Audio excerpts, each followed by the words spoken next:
अस्सलामुअलैकुम वरहमतुल्लाहि वबरकातुहू। मोहतरम नाज़रीन, मैं हूं अब्दुल करीम मलिक और आप देख रहे हैं खबरें दीन की रोशनी में।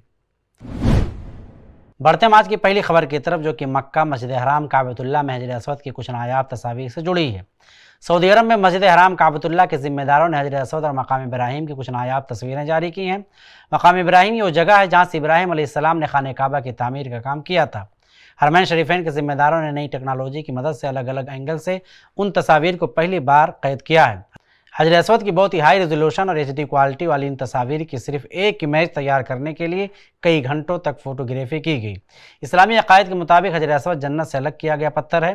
एक हदीस में नबी करीम सल्लल्लाहु अलैहि वसल्लम फरमाते हैं कि हजर अस्वद जब जन्नत से नीचे आया था तो उस वक्त वो दूध से ज़्यादा सफ़ेद था, पर आदम अलैहिस्सलाम की औलाद की गुनाहों की वजह से वो काला हो गया। हज और उम्रा करने वाला हर शख्स तवाफ़ के वक्त हजर अस्वद को बोसा लेते हैं और इसी से उनके काबतुल्लाह के गिर्द चक्कर की शुरुआत होती है। इसलिए हज और उम्रा की बड़ी तादाद की वजह से भीड़ से बचने के लिए हाथों के इशारों से कुछ फासले से भी हजर अस्वद को बोसा लेने की इजाज़त है। हजर अस्वद पत्थर के ताल्लुक से कुछ लोग गलत अकीदे और गलत मतलब ले लेते हैं और कुछ लोगों को लगता है कि मुसलमान उसी की इबादत करते हैं। इसलिए हम सबको हज़रत उमर रज़ियल्लाहु तआला अन्हु की ये बात ज़रूर याद रखनी चाहिए कि हज़रत उमर रज़ियल्लाहु तआला अन्हु ने एक मरतबा हजर अस्वद की तरफ खड़े होकर कहा था कि हजर अस्वद, तू ना नफ़ा दे सकता है और ना नुकसान पहुँचा सकता है। अगर मैं पैगम्बर मोहम्मद सल्लल्लाहु अलैहि वसल्लम को तुझे बोसा देते हुए ना देखता तो तुझे बोसा नहीं देता, यानी चूमता नहीं। अब बढ़ते हैं अगली खबर की तरफ। सोशल मीडिया में इन दिनों एक गिलहरी का वीडियो खूब वायरल हो रहा है।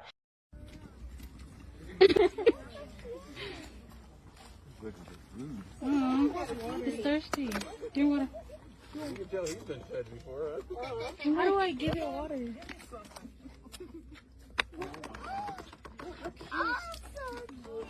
That's too cute. That is cute. Yeah, that does look cool. Aww. That's amazing. He's so thirsty.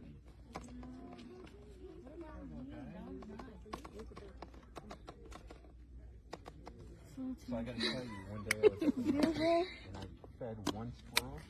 ये वीडियो इसलिए भी अहम है क्योंकि गिलहरी एक बहुत छोटा सा जानवर है जो अक्सर इंसानों से काफ़ी दूर भागते हुए नजर आता है और इंसानों के पकड़ से बचने के लिए दरख्तों पर चढ़ जाता है। लेकिन सोशल मीडिया के वायरल वीडियो में कुछ बच्चे जिनके हाथों में एक पानी की बोतल नजर आ रही है, गिलहरी पानी के प्यास में इन बच्चों के आसपास चक्कर लगाते हुए नजर आ रही है, जिसके बाद इन बच्चों ने उस गिलहरी को अपनी बोतल से पानी पिलाया। पानी पिलाने के फ़ौरन बाद गिलहरी वहाँ से भाग गई। ऐसा बहुत कम होता है कि गिलहरी लोगों के इतने करीब आती हो। ये वीडियो बड़ी नसीहत वाली है। जैसे ही गर्मी का मौसम आता है, गर्मी की शिद्दत से इंसान तो इंसान, जानवर भी परेशान होते हैं। ऐसे ही बहुत से जानवर इस गर्मी में पानी के प्यास की वजह से अपने बिलों और घरों से बाहर निकल आते हैं। इसी तरह इस्लाम में हर जानदार, चाहे वो इंसान हो या जानवर, की भूख और प्यास को मिटाने की बड़ी फजीलत है। इस्लाम ने हर जानदार पर रहम करने का हुक्म दिया है। पैगम्बर मोहम्मद सल्लल्लाहु अलैहि वसल्लम फरमाते हैं कि रहम करने वाले पर रहमान यानी अल्लाह भी रहम करता है, इसलिए तुम ज़मीन वालों पर रहम करो, आसमान वाला अल्लाह भी तुम पर रहम फरमाएगा।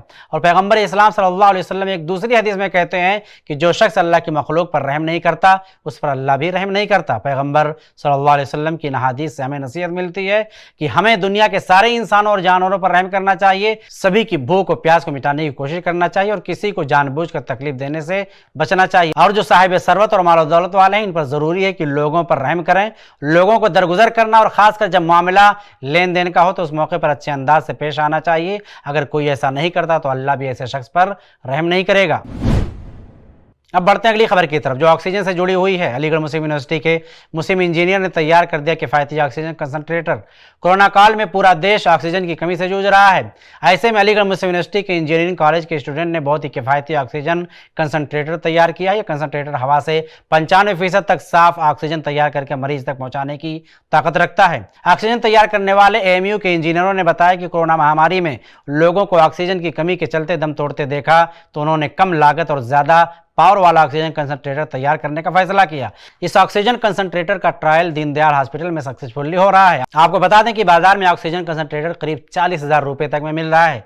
इसके अलावा पोर्टेबल कंसंट्रेटर की कीमत लाखों तक है। लेकिन अलीगढ़ मुस्लिम यूनिवर्सिटी के इंजीनियर्स ने जो ऑक्सीजन कंसंट्रेटर बनाया है उसकी कीमत पर बात चल रही है, लेकिन उम्मीद है कि इस ऑक्सीजन कंसंट्रेटर की कीमत दूसरे ऑक्सीजन कंसंट्रेटर के मुकाबले में बहुत कम होगी।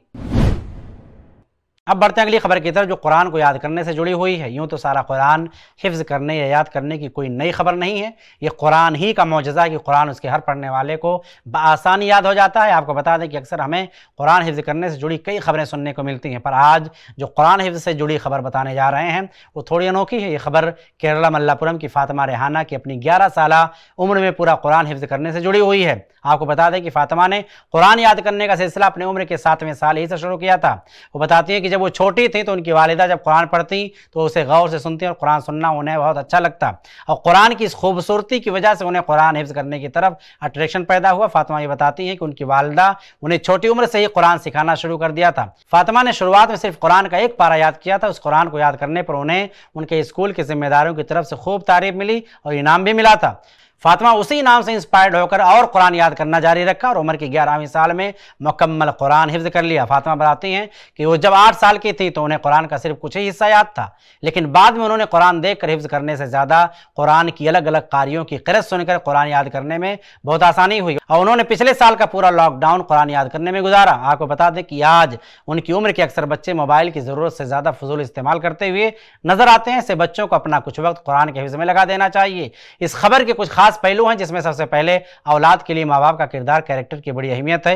ये फातिमा के वालिदैन की मेहनत है जो फातिमा को पूरा कुरान हिफ्ज करने में आसानी हुई, पर अक्सर पेरेंट्स अपनी औलाद की तरबियत की तरफ ध्यान नहीं देते क्योंकि वो खुद दीनदार नहीं होते। इसलिए पैगंबर मोहम्मद सल्लल्लाहु अलैहि वसल्लम ने नसीहत की है कि जब भी कोई मुसलमान अपनी शादी के लिए जोड़ा तलाश करे, सबसे अहम कंडीशन दीनदार और इस्लाम का इल्म रखने वाले जोड़े से शादी करें, इसलिए ताकि उसका फ़ायदा आने वाली औलाद को हो सके। और दूसरी बात, अपने बच्चों को इनामात और गिफ्ट देते रहना चाहिए क्योंकि इनाम ही है जो बच्चों को नए नए अचीवमेंट हासिल करने के लिए उभारता है। मोहतरम नाज़रीन, आज के लिए इतना ही। इंशाअल्लाह फिर मुलाकात होगी अगले एपिसोड में नए खबरों नए तज्जियों के साथ। दीजिए इजाज़त। अस्सलामु अलैकुम वरहमतुल्लाहि वबरकातुहू।